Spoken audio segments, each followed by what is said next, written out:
നല്ലൊരു COB ഡൗൺലൈറ്റ്സ് choose ചെയ്യുമ്പോൾ 2-3 കാര്യങ്ങൾ ചിന്തിക്കുക.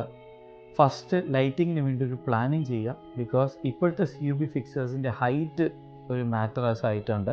ഒരു പ്രോപ്പർ ഡീപ്പ് ഡൗൺലൈറ്റ്സിൻ്റെ ഹൈറ്റ് ഏകദേശം ഇത്രയും വരും. ഫോർ എക്സാമ്പിൾ ഇത് 12 വാട്ടാണ്.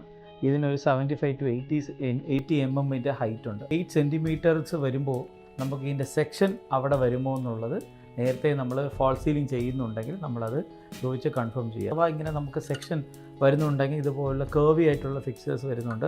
അതും ഡീപ്പാണ്. അതിൻ്റെ LED പ്ലേസ്മെൻറ്റ് ഇവിടെയാണ് വരുന്നത്. പക്ഷേ ഇതിൻ്റെ ഒരു വേറൊരു അഡ്വാൻറ്റേജ് എന്ന് പറഞ്ഞാൽ ഇത് കംപ്ലീറ്റ്ലി ഓണായി കഴിഞ്ഞാൽ പോലെ ലൈറ്റ് സോഴ്സ് കാണാൻ പറ്റത്തുമില്ല. ദെൻ ഇതിനെ നമുക്ക് ആംഗിൾ ചെയ്ത് വെക്കാനും പറ്റും. ഇത് ഞാൻ ചെയ്തൊരു ലൈവ് സൈറ്റാണ്. ഈ ഡൗൺലൈറ്റ് സീരീസ് എക്സ്പ്രോ എന്ന സീരീസാണ് യൂസ് ചെയ്തത്. ഇതിൻ്റെ ഒരു അഡ്വാൻറ്റേജ് എന്ന് പറഞ്ഞാൽ ലൈറ്റ് ലിറ്ററലി ഞാൻ താഴെ വന്ന് നേരെ നോക്കുമ്പോൾ പോലും എനിക്ക് ഇതിൻ്റെ ഗ്ലെയർ അടിക്കുന്നില്ല. പക്ഷേ ഞാൻ 90 ഡിഗ്രി, ഇത് കറക്റ്റ് 90 ഡിഗ്രിയാണ്.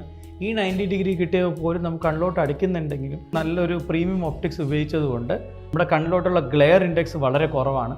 സോ ടെക്നിക്കലി നമ്മുടെ ഹെഡ് ബോർഡിൻ്റെ അവിടെ വെക്കുമ്പോഴും പോലും ഈ ഫിക്സർ ഷുഡ് ബി ലൈക്ക് വാളിൽ നിന്ന് ഒരു 45 സെൻറ്റിമീറ്റർ വെക്കുന്നത് ഐഡിയൽ ആയിരിക്കും. സോ ഒരു ഡീപ്പ് ഡൗൺലൈറ്റ്സ് വിത്തൗട്ട് ഗ്ലെയർ ഉപയോഗിച്ചാൽ അതിൻ്റേതായ ഒരു ആംബിയൻസ് വേറെ തന്നെ ആയിരിക്കും.